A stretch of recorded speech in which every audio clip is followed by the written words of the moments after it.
Hi, just a question for JJ. How good did it feel to finally, I'm way back here. How good did it finally feel to be back out there? And just how would you say, like, conditioning wise and everything that you felt? Yeah, I mean, it felt great to be back out there. Obviously, it's been a while since I've been on the court, but my teammates have held it down while I was out, and everybody was excited for me to be back in, and I was just as excited. So, I really enjoyed the moment. I had a lot of fun. And yeah, it was great. My conditioning, I feel like I'm like at an 8 right now out of 10, so I'm in a good spot. JJ, welcome back. One for you, Sandy, one for you. JJ, for you, was there anything that you felt like you're used to being able to do on the court that you weren't able to do tonight? And Sandy, for you, I'm just wondering, early on, was there a moment that JJ had where it was just sort of this reminder of, oh, she's back? For me, no, not really. I think I could have done a little bit better job of like being more balanced in the post and like making my post moves. But other than that, everything else felt good. Mm-hmm. Yeah, first play of the game. I mean, she got the 3, so that was nice. That's a JJ, classic JJ. But her ability to seal and really, the pressure that she gets in the post to seal and hold it and have balance and finish. We would have liked a few more, but she worked really hard. JJ, for you, I think it was the last 3 you hit in the second half. It sort of broke the game open. I saw you were doing your best air guitar. Just take me through the choice behind, that celebration. And, was there a song in your mind that you were playing? Nah, there wasn't really a song on my mind. I did it at the beginning of the game when we were doing our like starting lineup introductions to Sabrina because she won a 3-point contest, and then I don't know, it just came back to me after I hit that shot, and it just felt like a lot of fun, and I just decided to have fun with it and not be too uptight. So I'm happy I did it. And Leo, for you, I'm just curious, what was there a moment for you when you realized, yeah, JJ's back? You could feel that. First play of the game. It's that easy. So stoic. Hey, Coach. Here in the front. It was a big run to end the game after Indiana kind of was comfortable and efficient in the first half. Just what changed on the defensive end for you guys to come back like that? Yeah, look, I didn't think we executed our scout very well at both ends of the floor. We didn't handle their pressure. We're on our back foot. It was more like, okay, if once we do that, let's just be a little bit smarter in how we want to play. But starting on the defensive end, we're having late pickups. We weren't at the point of the screen. Kelsey Mitchell, obviously, she had a great game. She's a hard guard, but we're getting things a little bit too easy. I think we picked up. We got a little bit more disruptive, a little bit more physical in our actions, and that created some turnovers, but also allowed us to get out and run. And then we started moving the ball. I mean, against a team that wants to pressure, you can't just try and keep it on one side or up high. We got a little bit smarter with how we played, and then we started to make shots and get on our front foot. And, once again, I went to that big lineup. It's my trusted big lineup. It never hasn't failed me yet. So, and that was good. It got us the momentum and back in the game. And then for the players, to us, it seems like Izzy Harrison's gotten more comfortable since her addition here to New York. Just, to us, she looks comfortable. Like, have you seen the same thing? Like, what has changed with her on the court? Yeah, I think she looks, like you said, extremely comfortable. I know for a fact, like coming into like our offense and like what we're running, sometimes it's really hard to like learn it, and so it takes a little bit of time. And you see the difference like with a player that's been in the system a while and like really understands like the expectations, the movements, like ways that they can affect the game. And I think you really see that with Izzy now, is that she's really feeling it and she understands what we're trying to do out there, and she's looking great. Hey, Jonquel.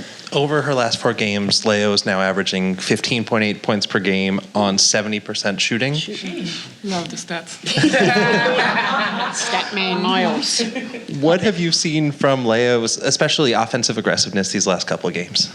Yeah, I think she's playing amazing, obviously, and we've been telling her to be aggressive, and that's what we need from her. And I feel like the choices that she makes, and obviously her basketball IQ is very high, so it's very rarely a time when she takes a bad shot or makes a poor decision. So we just need her to continue to just play her style of basketball, and we're going to continue to be great.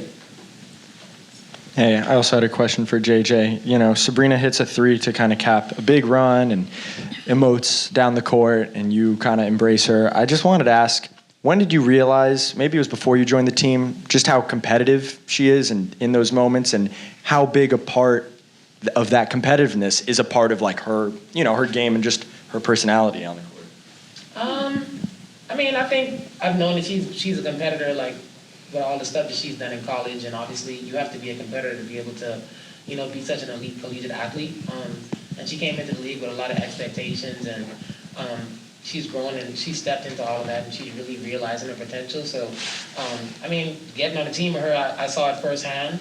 She wants to be great. She wants to do all the little things to help us win. And, I was talking to her before that fourth quarter, just letting her know, like she's going to be kind of like the nail in the coffin for them. And just like anytime she has the ball in the open court, I'm setting early screens to kind of get her open. And then she hits that first shot off a drag that, I said, and I'm just like, I told you. And then she hit the big three, and then I ran up to her, I'm like, I told you. So, just staying in her air and just understanding that, at different points in the games, it's all going to be, different people that we call upon, but just staying ready because your time is going to come. And when we're all flowing like that, we're a really hard team to stop. On the note of Sabrina, Coach, what were you and Sabrina talking about when she was sitting on the bench for a little bit in the third and the fourth? I just told her to stay ready. I was always going to go back to her. But at that stage, I just went with the players that were getting us back into the game. But she's one of the greats. This is one of our best players. And I know what she did in the fourth quarter is we've seen it time after time. So for her to come back in, and she made some really big plays to help us separate, and just a sign of a true professional. It doesn't matter what happens at the start and what happens. It's how you finish the game, and she finished very strong for us. Hello all, congrats on the win. My question will be for Coach and Leo. When Jonquel is on the floor this season and plays at least 10 minutes, the Liberty is 8-0 with an average margin of victory of just under 20. So how does Jonquel... Yeah. So how does you've seen it when she's off the floor, but when Jonquel is on the floor, how does she best put the V in MVP from both the coaching and players' perspective? Thank you for your time and insight. Appreciate your time. Yeah, look, I think she's so, obviously she's big and strong, but she's so versatile, and you have to scout her. Now, inside, outside, it opens up the floor, but then you're bringing two to her and the post up, and she's a great passer as well too. It's just the gravitational pull that she brings in, and I mean, she can do everything. She can do everything for us at both ends of the floor, and that's why, we didn't play our best basketball when she was out. We found ways to, try and win as many games as we could, and then you add her back in, you just see the difference, how it helps us with our overall game. I mean, Sandy said it all. JJ's a great player. Love to be on the floor with her. Everybody in this team loves it, and I'm just so happy for her to be back and be healthy, and for us to be bossy on the court again with me.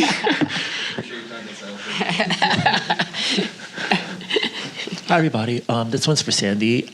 After halftime, you guys were really able to sort of shut off the feverish drives going to the rim. Just how do you think the team was able to sort of like make that adjustment from the first half going into the second? Yeah, look, I think it's doing our work earlier, playing a little bit more physical, staying true to our principles, which what we didn't do in the first half, communicating and being on the same page. And sometimes they drove in, we'd overhelp and create, but where it's just anticipation, you're inside to outside, our activity.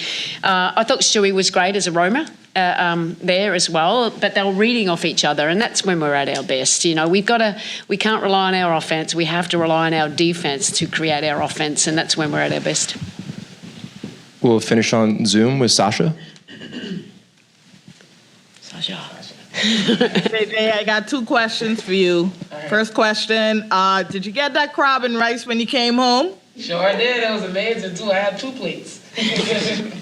A second question for you. Obviously, coming home, you didn't get to play in the All-Star game. You had your injuries. But how easy or difficult was it for you to go through that 9-game stretch without playing and coming back and just playing how you played tonight? I mean, it was obviously difficult to, not be able to suit up. Just having to go through all of the rehab processes and stuff like that, and knowing that you weren't going to play. So there was, a little bit of ups and downs emotionally, I'm not going to lie. But, all my teammates were there for me and constantly talking to me and, just telling me to take my time and make sure that I'm doing everything necessary to make sure I come back on the court and feel as close to 100% as possible. So they were there for me. So, but yeah, going home, it felt good to get a change of scene and to, take the coaches out there and to, show them the Bahamas, but also get some really good work in. And I think they really helped to allow me to come back in and kind of flow into everything seamlessly. Thanks, everyone. Thank you.